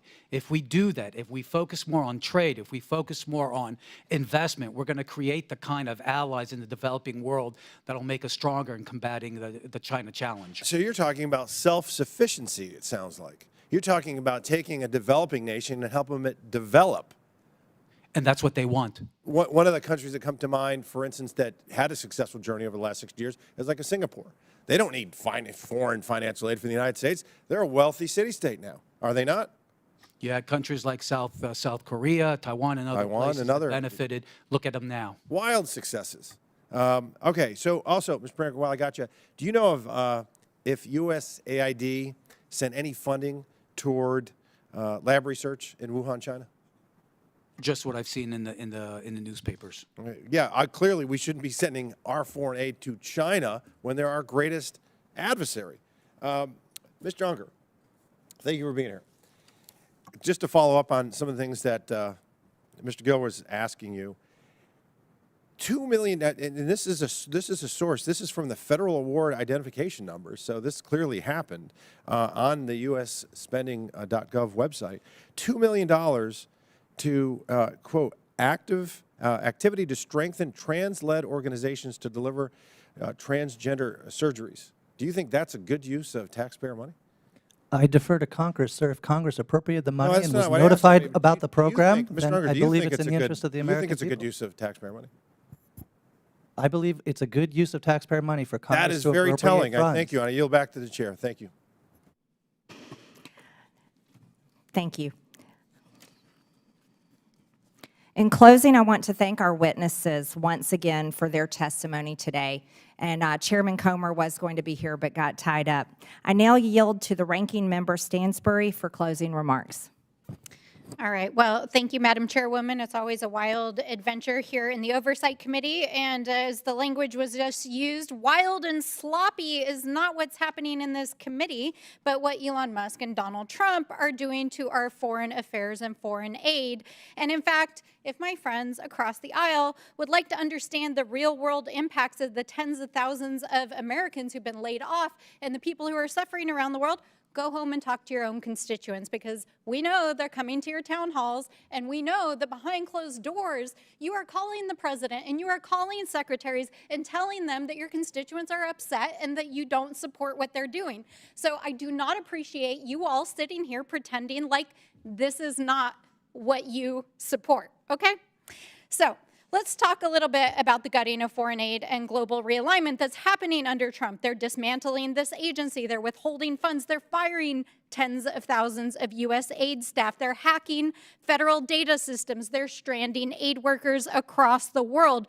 International food aid is rotting in ports. American farmers have lost millions of dollars in income, and a global realignment with our foreign adversaries, including Vladimir Putin, is happening at a scale unlike anything we have seen in American history. And the administration knows that these activities are illegal. They know that they've overstepped their constitutional authority. They know they're violating statutory law. They know they're violating appropriations law. They know that they're violating federal employment laws. And they know that they are reversing American foreign policy in a way that we have never seen before. And Donald Trump and his allies are trying to redefine the Constitution by tweet. They're threatening federal judges, intimidating federal employees, and yes, even members of Congress using the Department of Justice. And why? We don't know, because not a single person from the administration has come here to testify in this committee or in any committee about what Doge and Elon Musk are actually doing. And if you look at the so-called transparency that Elon Musk put online, the math does not add up. Talk about wild and sloppy. Our friends across the aisle like to talk about how he's some sort of genius. And this dude couldn't even post a simple spreadsheet that adds up. It's literally off by tens of billions of dollars. You guys, that's wild. I mean, like, literally, that's wild.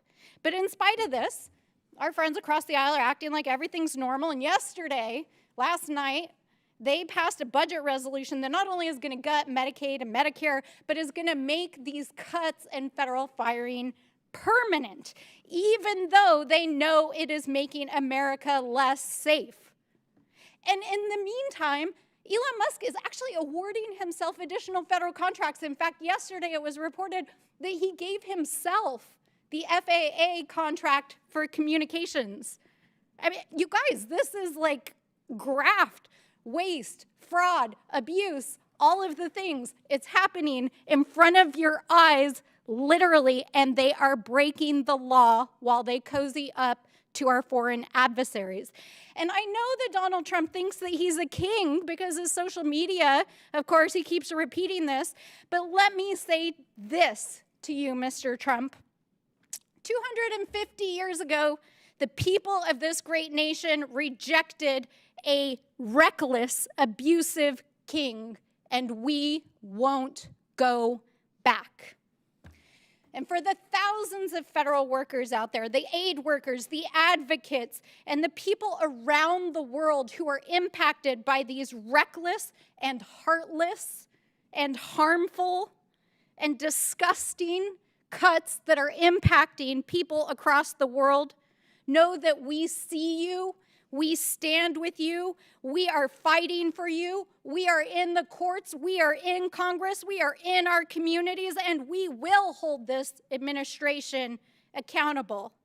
And we will not abandon our allies or our humanity. So with that, I say to all of you, be strong. We will fight back. I now recognize myself for closing remarks. And threats against the President of the United States will not be tolerated by anyone. And the math does add up. The United States is $36 trillion in debt. $36 trillion. There's plenty of spreadsheets that show that. As a matter of fact, there's a debt clock. You can watch it continue to tick upwards every single day.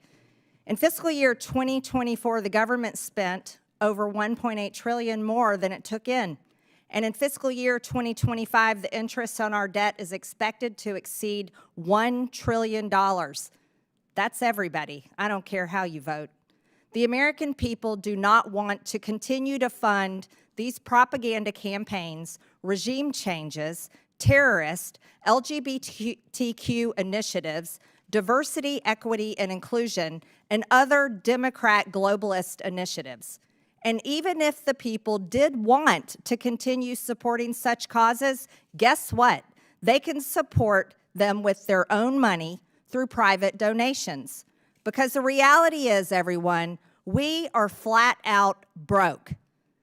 If the U.S. government operated like any other private business, which it should, by the way, it would be completely bankrupt and it would be out of business. Last year, we spent almost $2 trillion more than we took in. The United States government is not a charity, and it is not to be used and abused by the bureaucracy to implement the far left's agenda and impose it on the entire world. Again, 96% of all political contributions from USAID employees go to Democrat Party candidates or PACs. Perhaps that's why we're hearing all the complaining. The revolving door between USAID employees and NGOs that receive USAID funding is undeniable. Maybe we should consider investigating whether USAID funding has made it back to Democrat campaigns. Has it affected elections? The real questions the American people deserve to know answers to are these.